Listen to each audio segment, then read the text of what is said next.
আধুনিক যুগে প্রযুক্তি আমাদের জীবনের একটি অবিচ্ছেদ্য অংশ হয়ে উঠেছে। মোবাইল ফোন, কম্পিউটার, ট্যাবলেট ইত্যাদি প্রযুক্তির ব্যবহার কিন্তু দিনে দিনে বাড়ছে। কিন্তু অতিরিক্ত প্রযুক্তি ব্যবহারের ফলে কিন্তু আমাদের শারীরিক এবং মানসিকভাবে ক্ষতির সম্মুখীন হতে পারি।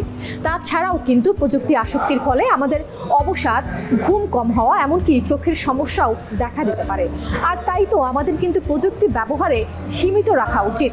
এর জন্য কিন্তু কি করতে হবে? এর জন্য আমাদের খেলাধুলা, বই পড়া, পরিবারের সাথে সময় কাটানো ইত্যাদি এগুলো কিন্তু আমাদের প্রযুক্তির প্রতি আসক্তি কমাতে সাহায্য করবে।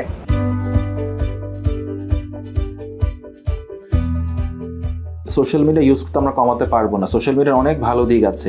আমাদের এখনকার তরুণ প্রজন্ম, জেনারেশন জেড কিন্তু অনেক ইনফরমেশন জানে, আমরা যেটা জানতাম না। সো আমি এটাকে খুবই পজিটিভলি দেখি।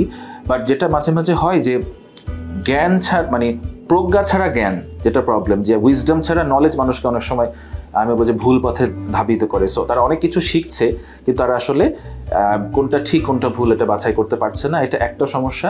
সো এটার গাইডেন্স দরকার যে তোমরা কতটুকু কোন জায়গা থেকে কি শিখবে। দ্বিতীয় হচ্ছে তারা অনেক বেশি ইউজ করে ফেলছে, কারণ সোশ্যাল মিডিয়ার এভাবেই ডিজাইন করা যেটা খুব অ্যাডিকটিভ। সো আমি মনে করি কোনো তরুণ বা কোনো বৃদ্ধ বা যে কোনো বয়সী মানুষেরই 1 ঘন্টার বেশি সোশ্যাল মিডিয়ায় দেওয়া উচিত না। এটা হচ্ছে ম্যাক্সিমাম। সেটা ভিডিও গেমস হোক, সোশ্যাল মিডিয়া হোক, ফোন হোক, যাই হোক না কেন 1 ঘন্টা দেওয়া উচিত। এবং আমি মনে করি রাত 8টা থেকে সকাল 8টা পর্যন্ত এই 12 ঘন্টা আমাদের সম্পূর্ণ সোশ্যাল মিডিয়া থেকে ফ্রি থাকা উচিত। কারণ ওই সময় আমরা যদি রাত 8টার পরে ব্লু লাইট এমিশন হয়, তো ব্লু লাইট যদি আমাদের ব্রেইনকে খুব ক্ষতিগ্রস্ত করে।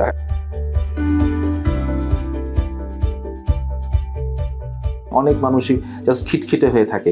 তারা এসে বলে যে আমার ফোকাস নাই। তিনি মনে করেন হয়তো তার ADHD আছে, বাট আমরা খোঁজ নিয়ে দেখি সে দিনে আসলে 6 ঘন্টা ফোন দেখে। সে রাত 2টার সময় ঘুমাতে যায়, সকাল 11টায় ঘুম থেকে উঠে। তো তাদের তো আসলে খিটখিটে লাগবেই, তাদের তো ফোকাসে সমস্যা হবেই। তারা কেউই মানসিক রোগী না।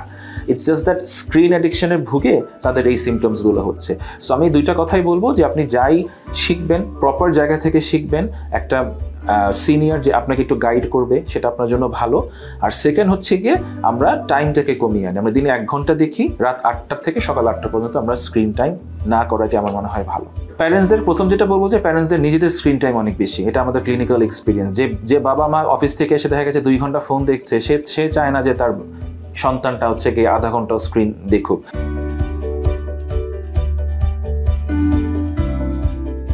সেকেন্ড হচ্ছে বাবা মাকে এটাকে মনে করা যাবে না যে স্ক্রিন মানেই খারাপ, স্ক্রিনে গেলে আমার বাচ্চা নষ্ট হয়ে যাবে। কারণ এখন আপনি বাচ্চাকে এত বেশি আটকে রাখবেন, সে তো তার কাজিনকে দেখবে স্ক্রিন ইউজ করতে, সে তার ফ্রেন্ডকে দেখবে স্ক্রিন ইউজ করতে। পৃথিবীর সবাই আসলে এখন মোবাইল ফোন এবং ইন্টারনেট ইউজ করতেছে। সো সেখান থেকে অতিরিক্ত প্যারানয়েড হওয়ার কিছু নাই, ভয়ের কিছু নেই। আমি যেটা মানে বাবা মাকে বলবো যে বাচ্চার সেলফ এস্টিম আপনি ঠিক করার চেষ্টা করেন। সেটাও মেন্টাল হেলথ কাউন্সেলিং বা ট্রেনিংয়ের মাধ্যমে আপনি নিজেও করতে পারেন।